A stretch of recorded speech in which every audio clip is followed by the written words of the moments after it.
travel books much. Not that I entirely lack interest in the cultural content of any particular country, but I do just find myself skipping straight to the food section. Frankly though, I prefer to get myself in a mood for a holiday by wallowing in cookery books. Though what happens mostly is that I read the food books instead of going on holiday, but that's the way I like it. I really believe that so often to travel culinarily is better than to arrive.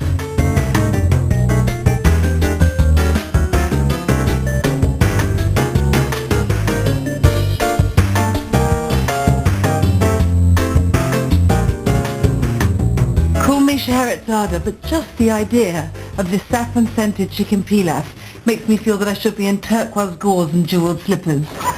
There are a couple of chicken breasts here which I've cut into chunks and marinated in yogurt, lemon juice and ground cinnamon, and this gives it the most wonderful perfumed tenderness.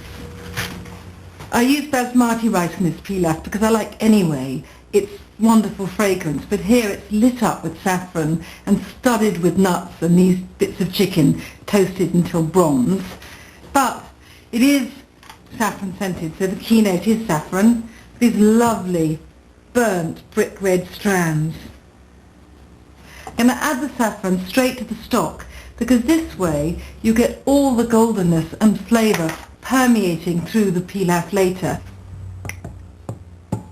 Taste is very hard to convey in words. For me, the best description of taste ever is in a Huxley novel, Time Must Have a Stop, when a young man drinks champagne for the first time and describes it as apple peeled with a steel knife, and sort of boring from that a bit. I think that saffron really has a sort of rusty egginess. It's got a stringency, but it's got richness as well. I'm going to leave that and get on with the rice itself. I want to put butter and oil, but mostly butter, just a tablespoonful really, to stir in the rice first, just as it melts. Because the point again is always balance, and you have lightness but also sumptuousness, and some oil.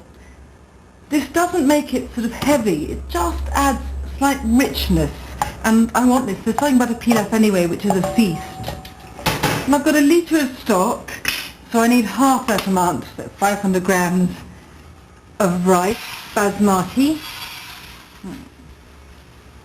The wonderful thing about basmati rice is it takes really 10-15 minutes to cook. Always my rice of choice.